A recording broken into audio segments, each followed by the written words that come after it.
Thanks very much, Maureen. And thanks for promoting me briefly. I was a professor there for a wee second.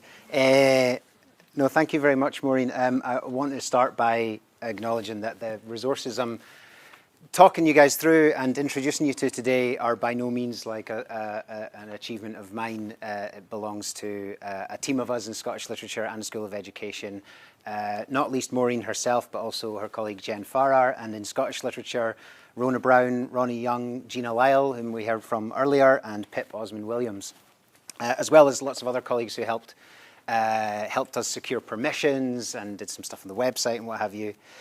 So as Alan suggested, I'm going to stand back a wee bit and introduce the project that we've got. I will have some time to get into the weeds a wee bit and on a sample of the resources that we've created. But really, I want to give you the broader picture and then invite you to use the resources and to give us feedback on the use of those resources, because any evidence of that kind of use we can use into making the case to capture sort of more support from our institutions and elsewhere to create more resources and do more work with our teacher colleagues. So the history of the thing here is that a couple of years ago, myself and Gina were thinking about how, speaking to some of our alumni from our degree programme in Scottish Literature here at Glasgow who'd become teachers, we were talking to them about what was sort of maybe missing, or what more resources could be useful to plug in to the critical essay question in particular, but also to broad general education and the earlier part of secondary provision. And really, because we were looking at the set text before the refresh was announced, and we were thinking, oh, it'd be grand to get more contemporary working class writers, more contemporary women writers, more minoritized Scottish writers featured in classroom work, and we figured the best way to do that would be to try to get resources that we could get permissions to share for free online as part of the resource package that we could put together, that would maybe be standalone wee things, so very short fiction, short poems that could last a lesson or two, and that might build towards something that would plug into that kind of broader roving question for the critical essay rather than the set text stuff. So when we captured a wee bit of money in the university to put that together, and it was quite well received. We worked closely with teachers, especially to begin with, who'd come through our own programme to develop these and make sure that they'd speak to usage in the classroom. And when colleagues came to the CPD sort of workshop where we launched these things, I think we helped to get some works on the radar. So that pilot scheme had a resource around a standalone chapter from Eli Percy's Duck Feet, because a lot of that was published as short stories before it became a kind of aggregated novel. But also the Helen McClory story that we heard about earlier, and a Nadine Aisha Jassat poem, though not the one that's ended up on the set text list. So after that, when we did hear about the SQA's refresh of the Scottish set text list, we thought it was an opportunity, and because it was all happening quite quickly, you'll remember that the open consultation started and the new texts were to be announced in November last year. We thought, right, maybe we can use this urgency to capture a wee bit more money from this massive institution and push it into developing resources quite quickly. So we were successful in that and worked with colleagues across Scottish Literature and Education and a growing network of teachers across the country, as well as colleagues in all sorts of other bodies, not least the ASL, and the SQA and the Scottish Poetry Library and the Scottish Language Centre and BBC Education and Faber and Education Scotland, to compare notes. As soon as the list came out, we had a meeting with all these guys, said, right, what have you got planned? What have you got already? Where can we fit in? How can we be most useful? So when the list was finally came out in November, we were already primed to sort of jump into action there. And we decided to focus our efforts on these multi-author collections, the ones that we've heard a lot about, particularly today, the National 5 Poetry ones that Alan was talking to moments ago, the higher poetry, which I'll touch on later, and the crossover short stories that Gina spoke to earlier. And the reason for our focus on that was really to think that maybe because those are not only new texts in and of themselves individually, but they're new in form and type as well, because they're multi-author collections, we thought there might be conceivably, and again talk to teacher colleagues about this, that there might be some hesitancy about jumping into that because it's unfamiliar. And so we thought we'd channel our resources there. Now, of course, we could have produced like, I don't know, very short, very broad stroke kind of resources for like every new text, or we could have really went to town and had videos and all singing and dancing resources for like a handful, but we decided to try to find a balance there, and so we focused on those three collections. As well as colleagues in the SQA and the SPL who do lots of good work in this, we also wanted to carry forward their kind of ethos of like prioritizing access to the texts. So we secured permissions to share the texts as part of these resources, so they're embedded in these PDF resources that I'll introduce you to in a moment, and they're free to use for educational purposes there. So nobody, to take these on, nobody has to convince their head or their local authority to give them money to buy the primary texts. They're all built around a uniform structure. I'll talk you through an example of that momentarily. But to zoom out briefly to the set text refresh itself, you know, we've talked about pockets of it in some detail today, but I think it's worth stepping back and thinking about that whole process entire. These are just a selection of covers of things that have been added to the new set text list. I really wanted to speak to the experience of being consulted on this process, because we fed in the department here at the university, we fed into the open public consultation, but a couple of us were privileged to be asked to like give specific recommendations as well. And that process was just fascinating to me. As a university lecturer, I get free rein with the design of my courses, really. And of course, I discuss these things with my colleagues, but the most sort of formalized and kind of binding constraint on what I get to teach is that my courses still recruit, and that I don't scare off all my students, or that they don't give me like terrible, terrible feedback at the end of it. And that's not to say that we're just guided by whatever the students want to read. If I give them something to read they struggle with, but can convince them it's important stuff to think with, whether or not they, you know, enjoyed it or found it distracting, then that's grand. But to imagine what it must be like to try to come up with, I know it's not the same as a curriculum necessarily, but the set text list like this, to speak to, you know, every school in this country, the like political kind of pressure of those kinds of choices, to speak to different kinds of communities up and down the country, especially at like Nat 5, to think about a qualification that every young person in the country should be like striving towards. You know, to some degree, folk are choosing to continue with it a higher in one sense. But at National 5 specifically, you're asking people who might not identify as the bookish types that we end up getting in our lecture theatres here. And so it was a totally different and it was a mind-boggling set of priorities.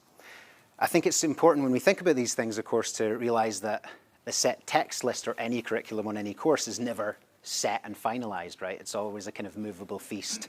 And there are, you know, plans for refreshes baked into this, and things that have gone may well come back, and things that are new might not be there forever, and what have you. Now, I think there are sometimes assumptions that this kind of task can be or ought to be totally representative of the whole of Scotland's literary heritage. And of course, naturally enough, that's an impossible task, right? There's also questions about what kind of literature ought to be represented in terms of like, is it the material that's going to speak to the experience or imaginations of the students, whether that's because it's so different from their lives and experiences and so it has a kind of charm and attraction, or else because it's halfway familiar to folk who maybe have a few more obstacles when it comes to their engagement with the like literary texts that are put in front of them. Or should it be like the best literature, whatever the hell that means? I mean, these are the kind of discussions that folk with jobs like mine have been scratching their beards about for centuries. And how would we measure that anyway? There has to, of course, also be enough flexibility to give teachers and schools a degree of choice on behalf of their students. So in the process of developing these resources, one of the great privileges was to get to do what we do anyway with researching literature and trying to teach it in forums like this, but at the same time talking to really passionate and experienced and just remarkable teacher colleagues who are able then to speak to us about the resources that we've brought together and how best to adapt them or change them to the purposes of a given classroom. And when we had workshops around the resources that we were building, one of the fascinating things for me was that our teacher colleagues would sometimes, when things got heated about particular texts or how they ought to be taught or what have you, it was about folk being, and Alan talked about loyalty as a prevailing theme amongst the poems he was discussing in the National 5 selection. But the teacher contributors were often fiercely loyal about how these texts ought to be best managed or packaged for their classrooms. And it was fascinating because the differences of opinion emerged from folk thinking about real, actual young learners and communities and their schools. And so what sometimes started as kind of tension there became where'd you teach? All right, well, okay, it works like this for me. It works differently for you, what have you. So that was quite difficult sometimes in developing the resources because we wanted to offer what we can as lecturers at the university here who specialise in research and teaching in Scottish literature and in education.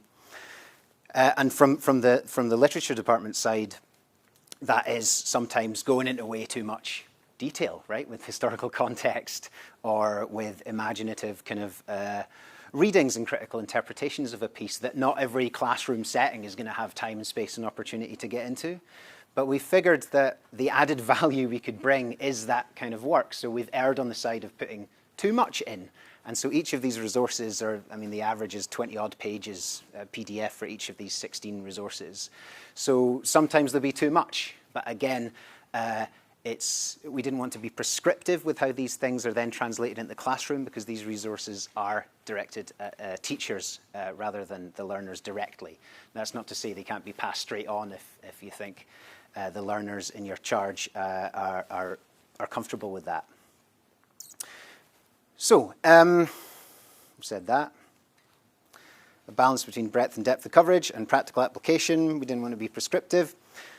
But the thrill of going with these multi-author selections as well was that we got to do something that we do customarily, I think, very often in our curriculum development in the university, which is to put texts from centuries apart in totally different registers and genres right next to one another. And we've seen, I think, recurrently today, some of the exciting things that can come out of those kinds of critical comparisons. So before I get into a detailed kind of example here, I wanted to, I've got plenty of time. I wanted to offer a couple of appendices to some of the papers and presentations that came earlier, especially on this point of putting texts next to one another that wouldn't be put next to one another under a single author banner for a poetry selection or short story selection, for instance. And the first thing to note there, of course, as Alan has with respect to the National 5 selection, is putting ballads next to contemporary pieces. So, the amongst the oldest pieces in the selection Alan was talking to are anonymous ballads. And amongst the most recent are a poem by Len Penny's a spoken word poet.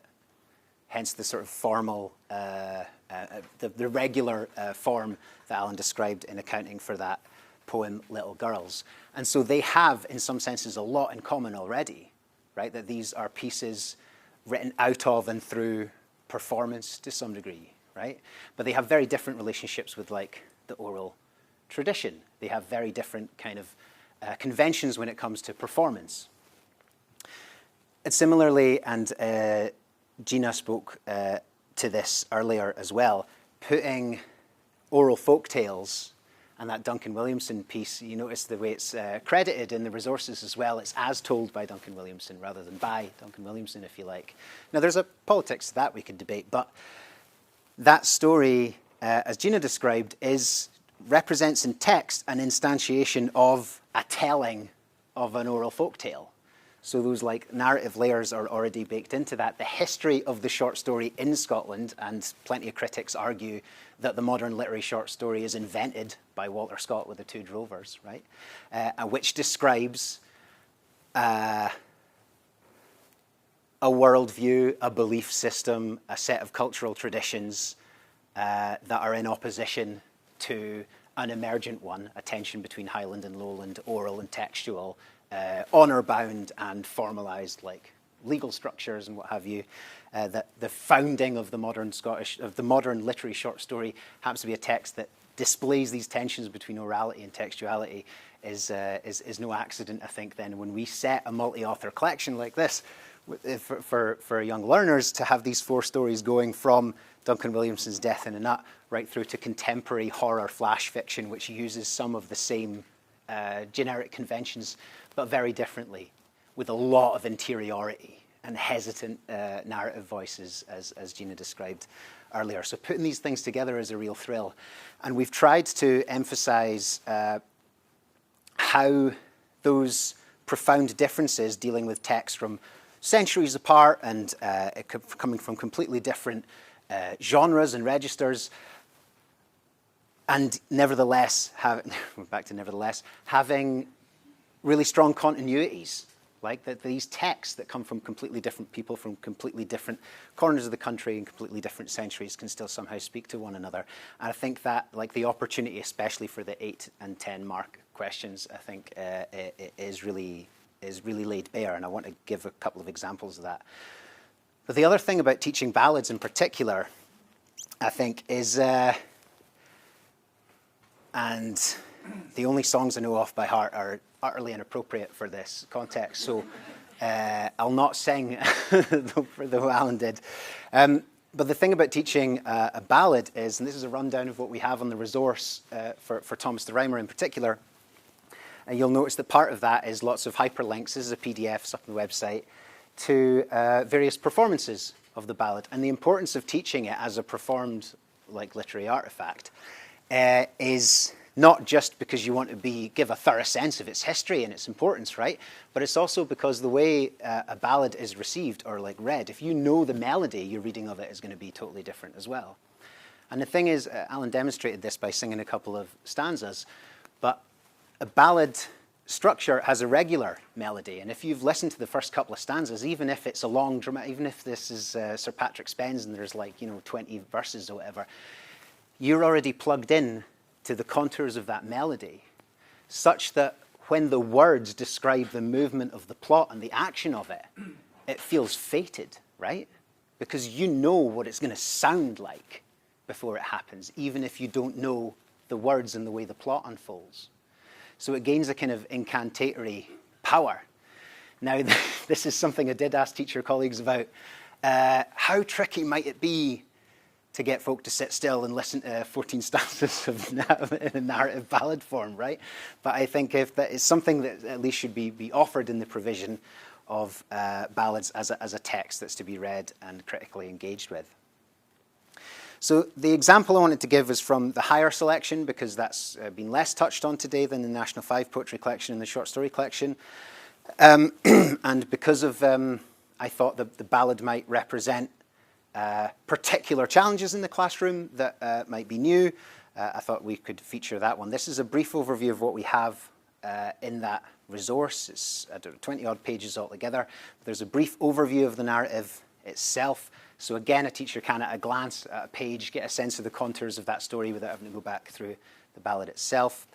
There's an important passage addressing the question of authorship of this old anonymous ballad, an account of its publication history. Again, so it's where these things become relevant in a classroom setting is very much sort of contingent upon the particular classroom teacher and group of learners. But we wanted, again, to err on the side of putting too much in there. But publication history can be really interesting in understanding that there are two forces merging here, again, as I mentioned, with reference to the history of the Scottish short, or the literary short story being a combination of oral and textual traditions.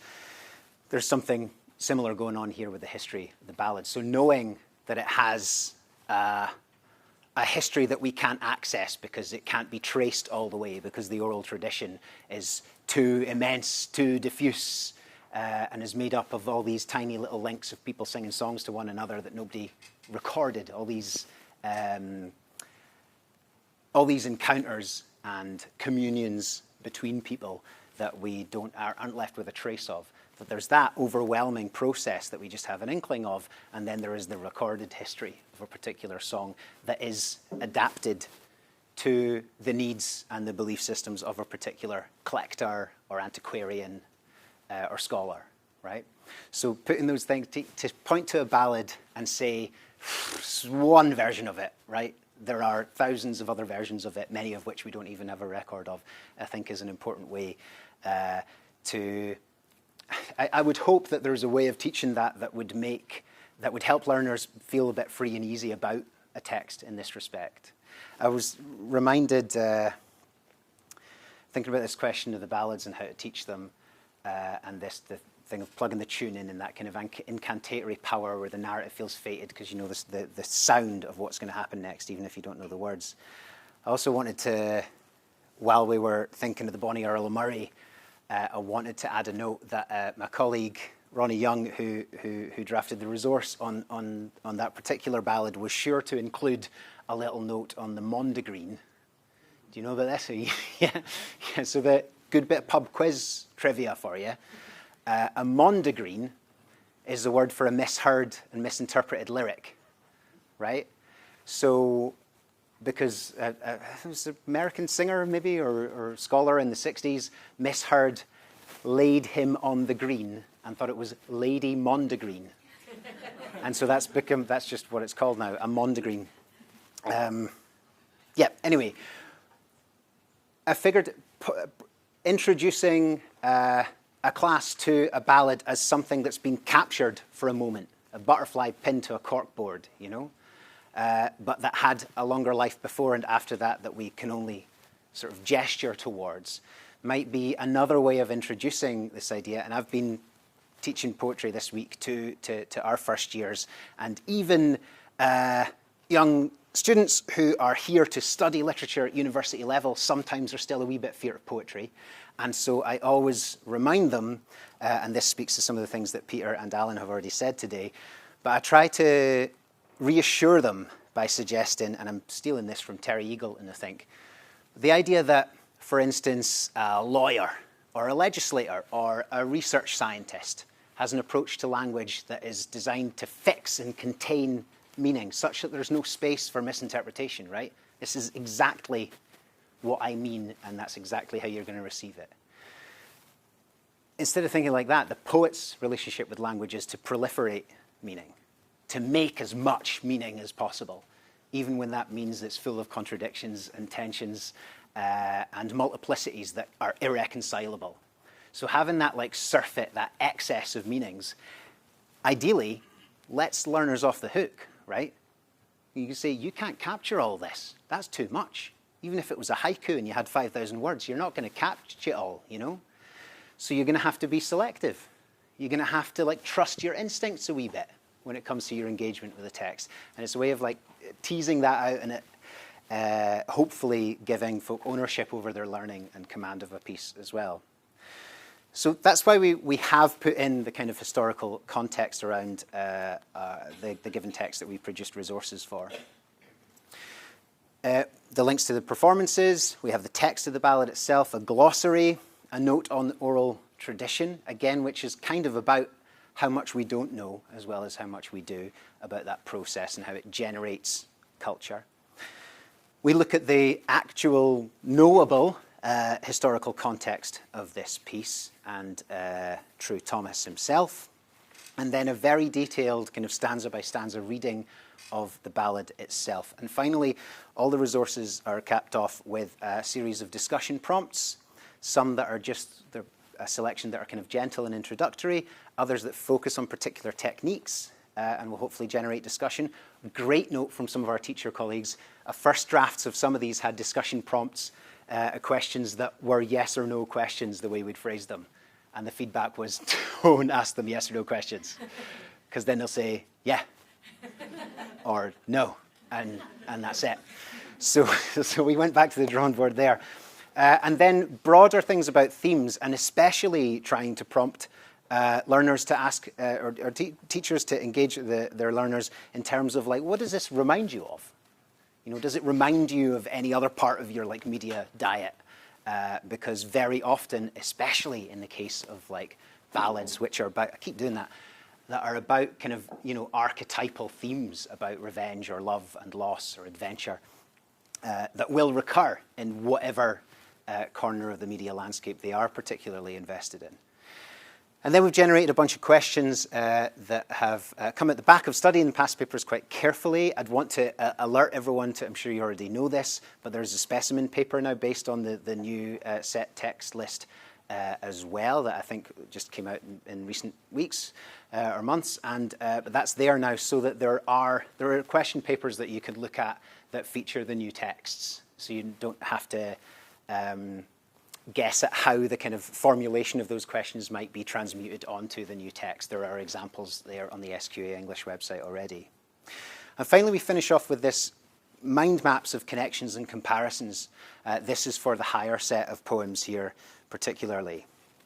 So you can see we've clustered it around broad stroke themes that are the kinds of things that do come up in past papers. But complicated though this looks, it's far from exhaustive. Another wee glance through these particular pieces and thinking about ways that we might connect them and cluster them around themes for those 10-mark questions. I was thinking about just comparing them in terms of poetic voice, right? In Thomas the Rhymer, we have that ballad voice that sits outside of the action, that can see into fairyland and into this, you know, mortal plane of existence.